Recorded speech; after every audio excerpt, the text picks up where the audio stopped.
حضرت مولانا رومی۔ ماں باپ کے ساتھ آپ کا سلوک ایسی کہانی ہے جو لکھتے آپ ہیں لیکن آپ کی اولاد آپ کو پڑھ کے سناتی ہے۔ اگر تو بیکار پتھر ہے تو صاحب علم کے پاس بیٹھ، گوہر بن جائے گا۔ 1000 قابل انسان مر جانے سے اتنا نقصان نہیں ہوتا جتنا کہ ایک احمق کے صاحب اختیار ہونے سے ہوتا ہے۔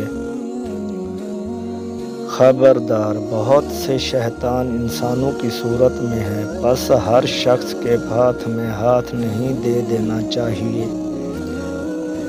درویشوں کے علاوہ دنیا کے باقی لوگ بچوں کی مانند ہیں جو کہ دنیا کے کھیل میں مگن ہیں۔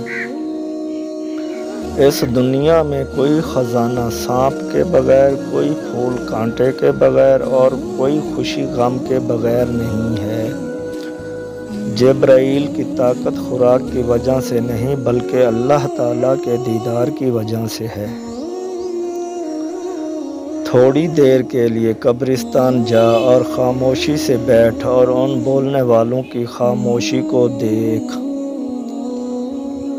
اپنی آواز کی بجائے اپنے دلائل کو بلند کیجیے۔ پھول بادل کے گرجنے سے نہیں برسنے سے اگتے ہیں۔ اگر آپ کی ہر مادی چیز کی قیمت معلوم ہے مگر اپنی قدر معلوم نہیں تو اس سے بڑی کیا بے وقوفی ہوگی۔ خدا تک پہنچنے کے بہت سے راستے ہیں لیکن میں نے خدا کا پسندیدہ ترین راستہ مخلوق سے محبت چنا ہے۔ تمہاری اصل ہستی تمہاری سوچ ہے، باقی تو صرف ہڈیاں اور خالی گوشت ہے۔ جب دنیا والے تمہیں گھٹنے ٹیکنے پر مجبور کر دیں تو یہی بہترین وقت ہے سجدے کا۔ انسان اپنے اندر چھپی ہوئی نفسانی خواہش کی وجہ سے برے لوگوں سے مغلوب ہو جاتا ہے۔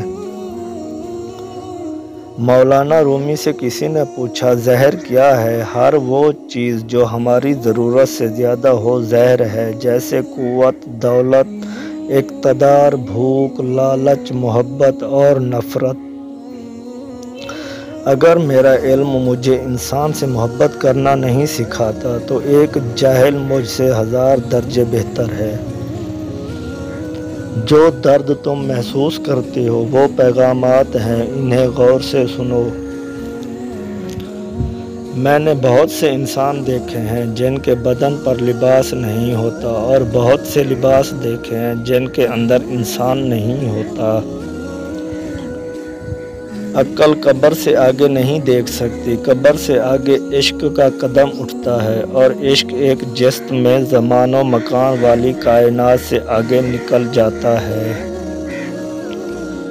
گفتگو سے سمجھ بوجھ میں اضافہ ہوتا ہے لیکن تنہائی وہ مدرسہ ہے جہاں عظیم ذہن جنم لیتے ہیں۔ اکیلا رہنا بری صحبت میں رہنے سے بہتر ہے۔ پرسکون وہ ہے جس کو کم یا زیادہ کی فکر نہیں۔ ہر فرد کسی خاص مقصد کے لیے پیدا ہوتا ہے، مقصد کے حصول کی خواہش پہلے ہی اس کے دل میں رکھ دی جاتی ہے۔ دشمنوں سے زیادہ ہمارے وہ دوست خطرناک ہیں جو منافقانہ انداز میں ہمارے جذبات سے کھیلتے ہیں۔